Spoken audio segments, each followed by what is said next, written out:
सपा प्रत्याशी शिवपाल यादव का बदायूं दौरा।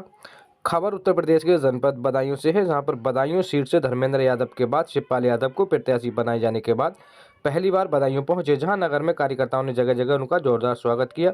बदायूं में शिवपाल यादव ने प्रेस वार्ता में मीडिया के सवालों का जवाब देते हुए बताया कि शिवपाल यादव ने कहा कि सीए की वापसी को लेकर केंद्रीय गृह मंत्री के बयान पर कहा है कि बीजेपी झूठ बोलने वालों की पार्टी है, वो जो भी करे कम है। धर्मेंद्र यादव को हटाए जाने के सवाल पर उन्होंने कहा कि बदायूं सपा का गढ़ रहा है, यहाँ से स्वर्गीय नेताजी व प्रोफेसर साहब धर्मेंद्र सांसद रहे हैं, अब हम आ गए हैं। बीजेपी को हमारे सामने प्रत्याशी नहीं मिल रहा है, पहले प्रत्याशी तो लाएं। इंडिया गठबंधन 80 सीटें हराएगा। वहीं स्वामी प्रसाद मौर्य के कांग्रेस नेताओं की मुलाकात पर उन्होंने कहा कि स्वामी प्रसाद मौर्य कांग्रेस में शामिल हो जाए तो अच्छा है। वन नेशन वन इलेक्शन पर सौंपी गई रिपोर्ट पर उन्होंने कहा कि बीजेपी घमंड में है, इसलिए ऐसे काम कर रही है। तो आइए जानते हैं शिवपाल यादव का क्या कहना रहा। मीडिया से बात करते हुए शिवपाल यादव, क्यों इतनी देरी हो गई बदायूं में आते आते प्रत्याशी बनने के बाद? अभी तो देरी हुई नहीं, अभी देखिए घोषणा भी नहीं हुई है चुनाव की, और यहाँ तक कि देखिए भारतीय जनता पार्टी तो अभी प्रत्याशी भी नहीं दे पाई। बहुत से जितने 51 तो दिए और जीत कर रहे हैं 80 की। तो हम इसलिए आपको बताना चाहते हैं, समाजवादी पार्टी और इंडिया गठबंधन 80 सीटें भारतीय जनता पार्टी को हराने का काम है। पहले भतीजा अब चचा उसी सीट पे कैसे देखते हैं? देखिए, आप सबको पता है ये समाजवादी पार्टी का गढ़ रहा है। यहाँ से नेताजी सांसद हुए, प्रोफेसर राम गोपाल सांसद हुए, धर्मेंद्र हुए। तो जब ये अब हम आ गए तो ये तो समाजवादी पार्टी का, अब इन्हें प्रत्याशी भी ढूंढे नहीं मिल रहा है। लेकिन बड़ा महत्वपूर्ण सवाल है, बीजेपी बड़ा संगठन से मजबूत है और ये सीट समाजवादी पार्टी पिछली बार हारी थी। क्या एजेंडा रहेगा आपका इस बार चुनाव जीतने के लिए?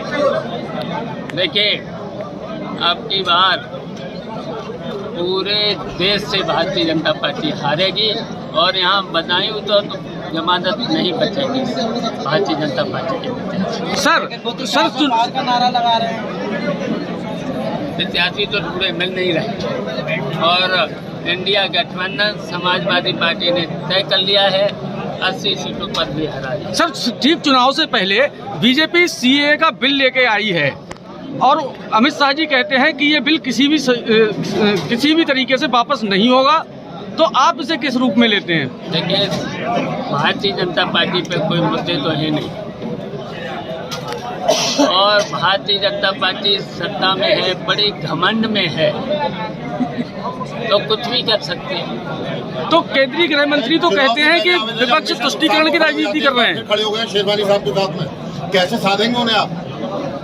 देखिए, अब हम आ गए, शिवपाल सिंह यादव आ गए यहाँ, तो सलीम शेरवानी हमारा साथ देंगे और जो भी रहे हैं उनको सबको हम ठीक कर लेंगे, बना लेंगे। जनता की भावना तो रूप से आपको स्वीकार नहीं कर पा रही है, तो कैसे दिल में उतरेंगे आप उनके?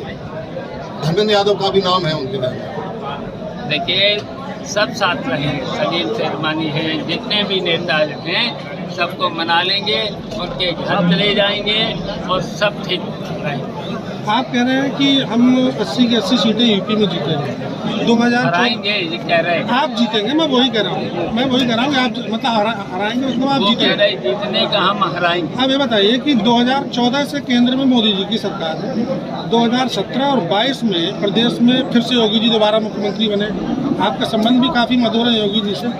तो क्या ऐसा आपने किया है या क्या उन्होंने ऐसा गलत किया है जो आप 80 की 80 सीटें जीत पाएंगे? देखिए, भारतीय जनता पार्टी के 10 साल में जितने भी जो कहा सब झूठ, और झूठ के अलावा कुछ किया नहीं। अब यही बता दो, बदायूं में हम बता दो, एक काम इनका बता दो। और समाजवादी पार्टी के जब नेताजी से लेकर प्रोफेसर से धर्मेंद्र से लेकर कितना विकास हुआ है, तो यहाँ एक काम बता दो। और जितना भी इन्होंने देश के लिए और देश की जनता के लिए केवल धोखा देने का काम। चुनाव से पहले समाजवादी पार्टी के गठबंधन में है कांग्रेस पार्टी, अभी स्वामी प्रसाद मौर्य से मुलाकात हुई है उनकी एक पार्टी के बड़े नेता की, तो क्या कयास लगाए जा रहे हैं कि स्वामी प्रसाद मौर्य शामिल हो सकते हैं गठबंधन में? तो कांग्रेस में हो जाए तो ठीक है, क्या है? नहीं, आप गठबंधन में स्वागत करेंगे उनका? देखिए, कांग्रेस में आ जाए तो ठीक है। सर चुनाव से पहले अयोध्या जाएंगे? चुनाव से पहले अयोध्या में राम जी के दर्शन करने जाएंगे आप? देखिए, अब मंदिर तो बन ही गया जी। है? और जब भगवान जी बुलाएंगे जरूर। सर, रामनाथ कोविंद जी की अध्यक्षता में वन नेशन वन इलेक्शन पर 1,85,000 पन्नों की एक रिपोर्ट सौंपी गई है, तो आप इसे किस रूप में देखते हैं? क्या देश में एक ही चुनाव होना चाहिए? अब देखिए, भारतीय जनता पार्टी, मैंने पहले ही बोल दिया, बड़े घमंड में है भारतीय जनता पार्टी। नहीं तो कई राजनीतिक दलों के साथ वार्ता करने के बाद ये रिपोर्ट तैयार हुई है ना सर? उन्होंने देखिए जितने वादे किए सब ठोकले निकले, अभी तक इनका कोई वादा पूरा हुआ नहीं। केवल देश की जनता को भ्रमित किया, उससे देश बहुत पीछे गया और जनता को कोई लाभ नहीं मिला है भारतीय जनता पार्टी। और भारतीय जनता पार्टी जब बड़े सत्ता में है, बड़े घमंड में है, तो कुछ भी कर सकते हैं। आपकी क्या क्या प्राथमिकताएं रहेंगी बदायूं में चुनाव? बदायूं में विकास हमारी प्राथमिकता रहेगी। कितने वोटों से जीत मानते हैं इस बार आप? जितने से आप लोग जिता दो, आप लोग और आप लोगों से भी हमारा निवेदन है, पूरा सहयोग आप लोगों का भी चाहिए है। हम लोग कहेंगे कि जमानत जब्त करा दो भारतीय जनता पार्टी के प्रत्याशी। धन्यवाद, थैंक यू।